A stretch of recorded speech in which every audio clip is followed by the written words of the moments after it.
ہمارا دیہاتی ماحول ذمہ دارہ ماحول ہے، نہیں اب تو شہروں میں بھی یہی حال ہے۔ جس نے وہ لیول اے لیول کیا ہے اسے کیا پتہ ماں کسے کہتے ہیں، باپ کسے کہتے ہیں۔ تو میں نے اپنی آنکھوں سے باپ کی بے بسی اور بیٹے کا غرانہ ایک دفعہ نہیں کتنی دفعہ دیکھا۔ تو میرے واسطے آج تک ہی کیتا ہے، تو میرے واسطے آج تک ہی بنایا ہے۔ وہ کہتا ہے اچھا میرا بچہ جداں جوان ہو سو آپ پہ سمجھ جسو۔ جبریل انسانی شکل میں آئے کہ یا رسول اللہ کچھ سوال کی، قیامت کب آئے گی؟ کہا اللہ کو پتہ ہے۔ کہا کوئی نشانی؟ فرمایا جب دیکھو کہ بیٹیاں بھی ماؤں کو نوکر کی طرح دھتکار رہی ہوں تو سمجھنا قیامت آنے والی ہے۔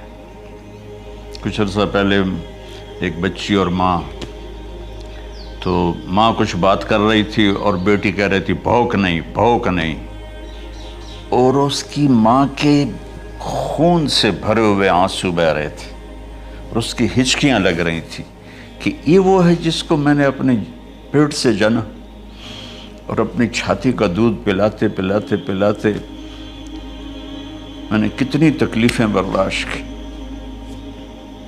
اور آج کر یہ بھوک نہیں۔ کہ ایک بدو آیا صحابی کا، یا رسول اللہ میرا باپ مجھ سے پوچھے بغیر میرے مال کو خرچ کر دیتا ہے۔ آپ نے فرمایا بلاؤ گئی۔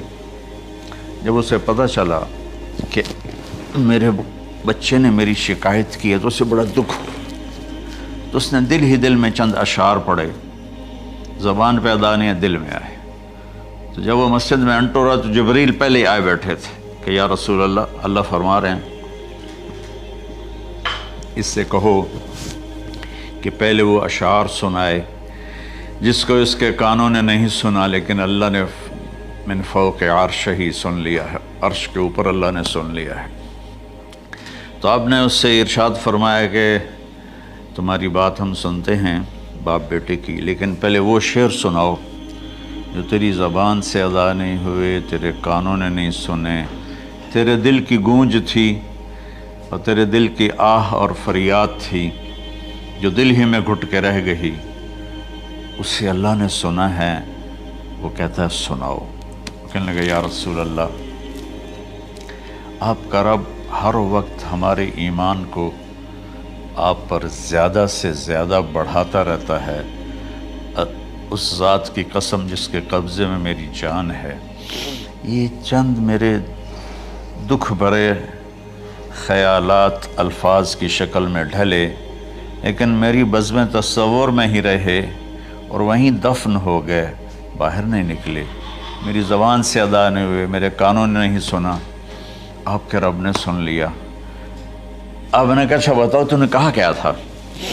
تو انہوں نے کہا جی میں نے بچے کی جب سنی شکایت میری کی ہے تو میں نے کہا تھا غضوتک مولودا وعلتک یافعا تعل بما اجنی علیک وتنہل وَإِذَا ذَاقَتْكَ بِالسُّقْمِ لَيْلَةً لَمْ أَبِتْ لِلسُّقْمِكَ إِلَّا صَاهِرًا أَتَمَلْمَلُ كَأَنِّي أَنَا الْمَتْرُوكُ دُونَكَ بِالَّذِي تُرِكْتَ بِهِ دُونِي وَعِنِي تَحْمَلُهُ تَخَافُ الرَّضَى نَفْسِي عَلَيْكَ وَإِنَّهَا لَتَعْلَمُ أَنَّ الْمَوْتَ وَقْتٌ مُؤَجَّلٌ فَلَمَّا بَلَغْتَ السِّنَّ وَالْغَايَةَ الَّتِي إِلَيْهَا مَدَى مَا فِيكَ كُنْتُ أُؤَمِّلُ جَعَلْتَ جَزَائِي غِلْظَةً وَفَظَاظَةً كَأَنَّكَ أَنْتَ الْمُنْعِمُ الْمُتَفَضِّلُ فَلَيْتَكَ إِن لَّمْ تَرَعْ حَقَّ أُبُوَّتِي فَعَلْتَ كَمَا الْجَارُ الْمُجَاوِرُ يَفْعَلُ فَأَوْلَيْتَنِي حَقَّ الْجِوَارِ وَلَمْ تَكُنْ عَلَيَّ بِمَالٍ دُونَ مَالِكَ تَبْخَلُ۔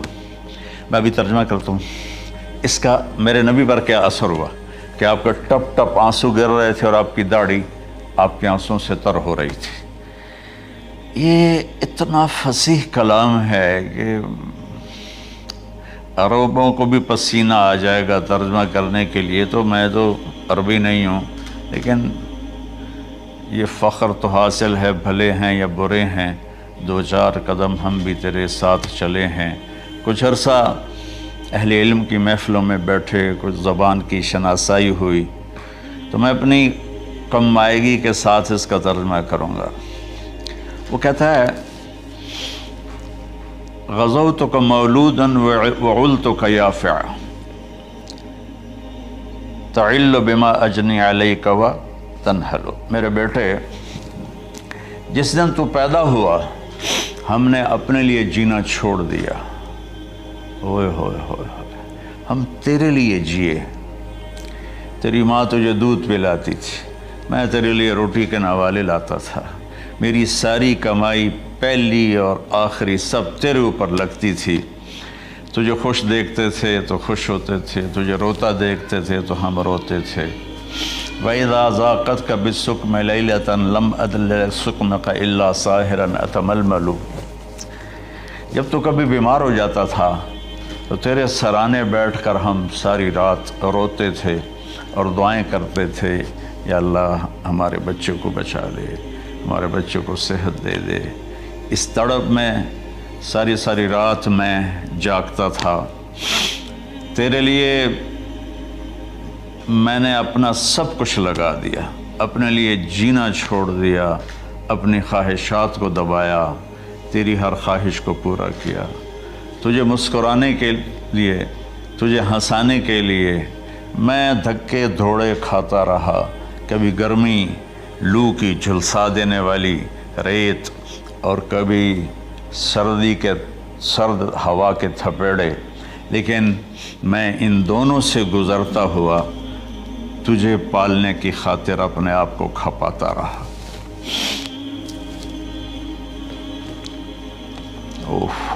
فلما بلغت السن والغایۃ التی الیہ مدی ما فیک کنت اؤمل، بیٹا میں نے اپنے ہڈیوں کا رس بھی تیرے اندر ڈال دیا، صرف کمائی نہیں، میں نے اپنے ہڈیوں کا رس تیرے اندر ڈالا، میں نے جو کچھ تھا تیرے اوپر قربان کیا۔ تجھے مسکراتا دیکھ کر میں اپنے غم بھولتا تھا، تجھے ہنستا دیکھ کر مجھے دکھ بھول جاتے تھے، اور پھر آہستہ آہستہ آہستہ میری ہڈیوں کا گودا، میری کمائی تیرے اندر گئی، اور تو ایک خوبصورت درخت کی طرح بڑھتا چلا گیا، بڑھتا چلا گیا، بڑھتا چلا گیا، بڑھتا چلا گیا، اور میری بڑھاپے نے کمر جھکا دی اور میں جھکتا چلا گیا، جھکتا چلا گیا۔ میرا خیال تھا کہ جیسے میں اس کی انگلی پکڑ کے چلتا تھا، اب میری باری ہے، یہ میری انگلی پکڑ کے چلے گا، جیسے میں اسے سینے سے لگاتا تھا، پیار کرتا تھا، جھولے جھلاتا تھا، باغ میں لے جاتا تھا، یہ ساری اس کی تعبیرات کے اندر داخل ہیں، الفاظ میں نہیں ہیں۔ تو مجھے خیال آتا تھا جب میں بوڑھا ہو جاؤں گا نا تو میرا بیٹا بھی مجھے ایسے ہی لے کے پھرے گا، میرا بیٹا بھی میری سنے گا۔ یہ 100 دفعہ پوچھتا تھا یہ کیا ہے، اور میں ہر دفعہ جواب دیتا تھا یہ ہے۔ تو اب میں بوڑھاپے میں اس سے بات کروں گا، یہ میری بات سنے گا، میں اس کو نوالے کھلاتا تھا، یہ مجھے روٹی کھلائے گا، میں اس کا انگلی پکڑ کے چلتا تھا، یہ میرا ہاتھ پکڑ کے چلے گا۔ میری کمر بڑھاپے نے جھکا دی اور میں ایک خشک پیڑ کی طرح ہو گیا، اور جوانی نے تیری کمر کو سیدھا کیا اور تو ایک تر و تازہ درخت بن گیا۔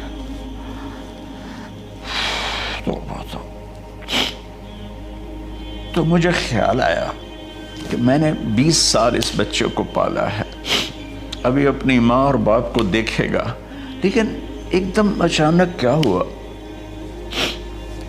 فلما بلغت السن والغایۃ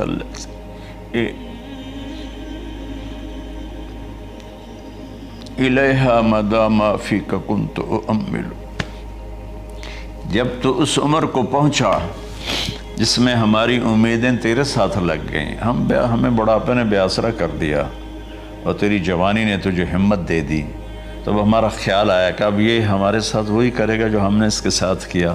لیکن کیا ہوا؟ جعلت جزائی غلظۃ وفظاظۃ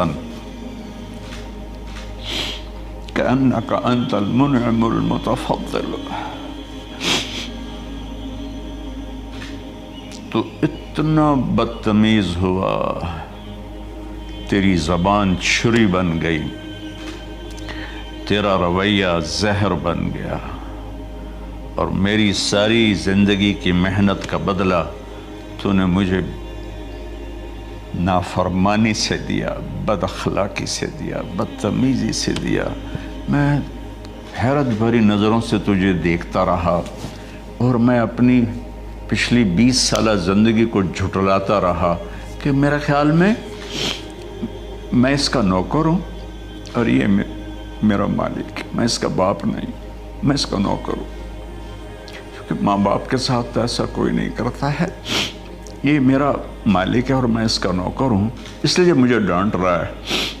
کتنے بچوں کو میں نے یہ کہتے سنا اپنے باپ کو، تو میرے واسطے آج تک کیتا کی، تو میرے واسطے آج تک بنایا کی،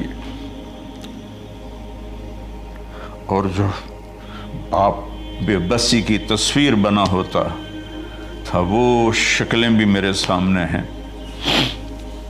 تو کمال کے اشعار میں سوچ رہا ہوں، جو میرا یہ حال ہے 1400 سال بعد کہ میرے آنسو نہیں رک رہے، تو اللہ کے نبی تو زارو قطار روئے تھے، داڑھی آنسوں سے تر ہو گئی تھی۔ کہا بیٹا جب تو نے میری ساری زندگی کی محنتوں کا بدلہ بدتمیزی سے دیا، گالی گلوچ سے دیا، دھکے دے کر باپ کو گھر سے نکال دیتے ہیں، تو بیٹا میں یہ سمجھا کہ تو نے ایک خواب دیکھا تھا، تو نے ایک خواب دیکھا تھا کہ تو باپ ہے اور یہ بیٹا ہے۔ اصل حقیقت یہ ہے کہ یہ مالک ہے اور میں نوکر ہوں۔ پھر آگے کہتا فَلَيْتَكَ إِن لَمْ تَرَ حَقَّ أُبُوَّتِي فَعَلْتَ كَمَا الْجَارُ الْمُجَاوِرُ يَفْعَلُ۔ اچھا چلو بیٹا، تو نے مجھے باپ تو نہ سمجھا، چلو ایک پڑوسی سمجھ لو۔ عرب میں پڑوسی کا بہت خیال کیا جاتا تھا، اور یہ عرب کی شان تھی کہ اپنے پڑوسی کو وہ عزت دیتے تھے جو اپنے گھر میں ایک دوسرے کو عزت دیتے تھے۔ تو اس نے پھر اس کی طرف اشارہ کیا کہ اگر میں تیرا باپ نہیں ہوں، تیرے رویوں کو دیکھ کر تو یہی لگتا ہے کہ میں تیرا نوکر ہوں، تو میرا مالک ہے، تو چلو اتنا تو کر دے جتنا ایک پڑوسی کے ساتھ کرتا ہے۔ فَأَوْلَيْتَنِي حَقَّ الْجِوَارِ وَلَمْ تَكُنْ عَلَيَّ بِمَالٍ دُونَ مَالِكَ تَبْخَلُ۔ تو پڑوسی پر تو عرب خرچ کرتے ہیں، تو بھی تھوڑا سا میرے اوپر خرچ کر دیتا اور تو بخیل نہ بنتا، اور میرے خوابوں کو چکنا چور کر دیا، میری امیدوں پر پانی پھیر دیا، میرے بڑھاپے کو ذلت اور رسوائی میں بدل دیا۔ اچھا میرا پتر جا خوش رہو۔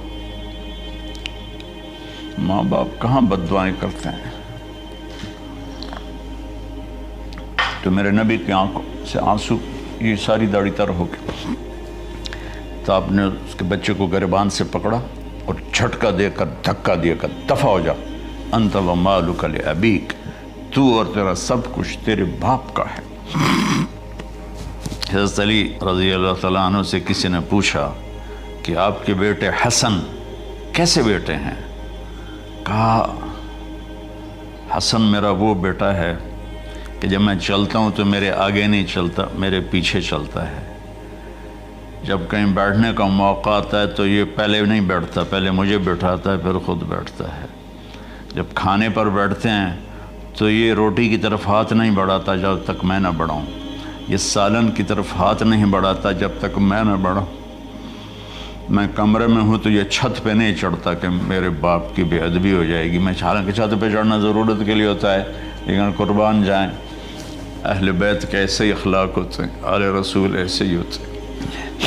میرے عزیزوں نوجوانوں سے کہہ رہا ہوں جن کے والدین زندہ ہیں، ہم تو محروم ہو گئے، وہ قبروں میں چلے گئے، لیکن میں اتنا مصروف رہتا ہوں۔ اب یہ کرونا کی وجہ سے گھر میں بیٹھے ہوئے ہیں، میری زندگی ایسے پہیے کی طرح گھومی ہے، اور پھر دل کی تکلیف، پھر اس کے ساتھ سر کا درد شدید۔